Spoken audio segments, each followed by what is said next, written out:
Hello everyone, and today we're going to take a look at what SWTOR, what 2023 holds for Star Wars The Old Republic at least.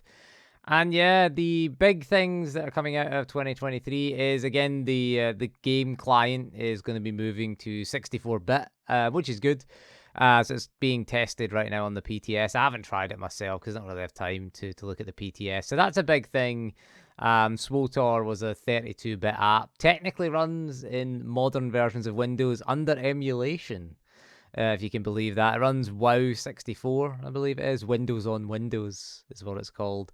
So it has to run through like an emulation layer to translate the 64-bit instructions into 32-bit in Windows, in modern versions of Windows at least. So at least that's being abandoned. It should make it a bit more efficient. Obviously, having access to more RAM will be good because it's limited to 4.5 gigabytes on the 32-bit application running as a 32-bit app.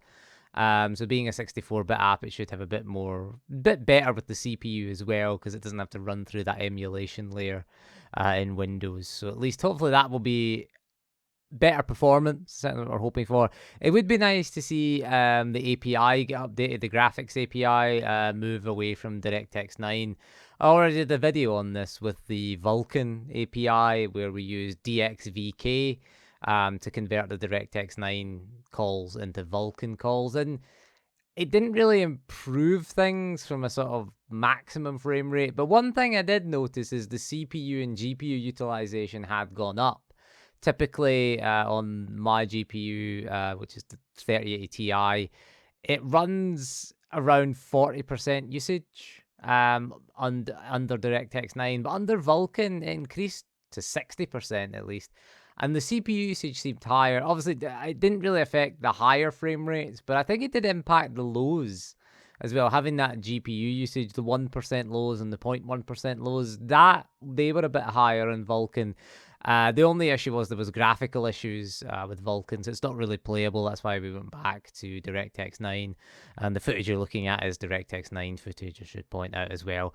So didn't stick with it because there's too many graphical glitches, but there's something, I mean, surely the developers could do something with that to get it running on a modern API, even if it is just running through the DXVK compatibility layer. Then it would be quite nice to see it, officially get official support from the developers, because I think it is a gain in terms of performance. Again, we're gaining more GPU utilization, more CPU utilization, and I think it is a bit better than the DX9 client. If they could just sort out the graphical glitches, then that would be pretty good.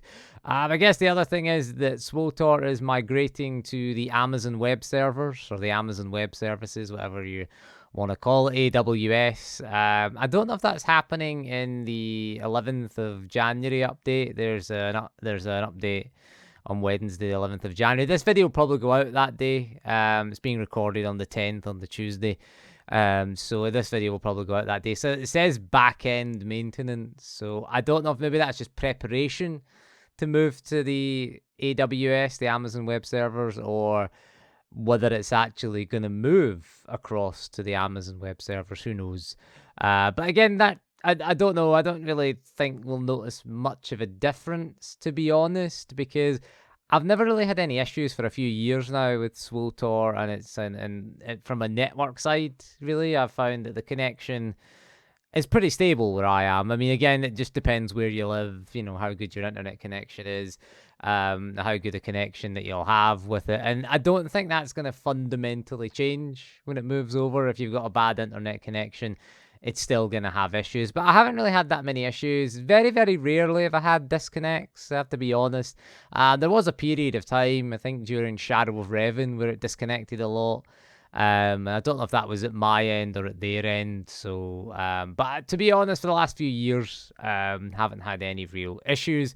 Content-wise, there's nothing really there. 7.2 just launched just a few months ago there, and that's did introduce some new content there, which I haven't played yet. To be honest, I'm just kind of waiting out the Galactic Seasons. I'm playing through that. There's another 64 days as of the recording of this video to go. I think I'm at level 60 and that, so I'm not really focused on it. I'm just kind of playing the game as normal, and you know, just getting there with the gearing now that you can buy 336 gear from the vendor.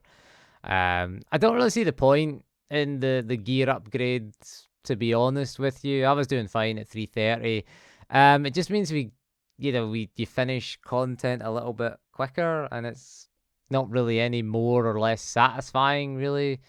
Queues for flashpoints or master mode flashpoints are still too high, really, and yeah, you end up stuck doing veteran flashpoints just to get the content done, really, because it just rewards the same gear. It's just a higher chance of getting blue gear, but once you're already in 336 gear, there's kind of no point in getting. You're not going to get any higher gear drops, and there's no upgrades left for you. So yeah, the gear treadmill, just adding another tier to it, didn't really add much to the game, to be honest with you. But let's hope that 2023, the 11th year of SWTOR, is much better than the 10th year, because the 10th year was a bit of a disaster, if we're honest with you, with the mediocre expansion. So things can only get better, or maybe they'll shut down. Who knows?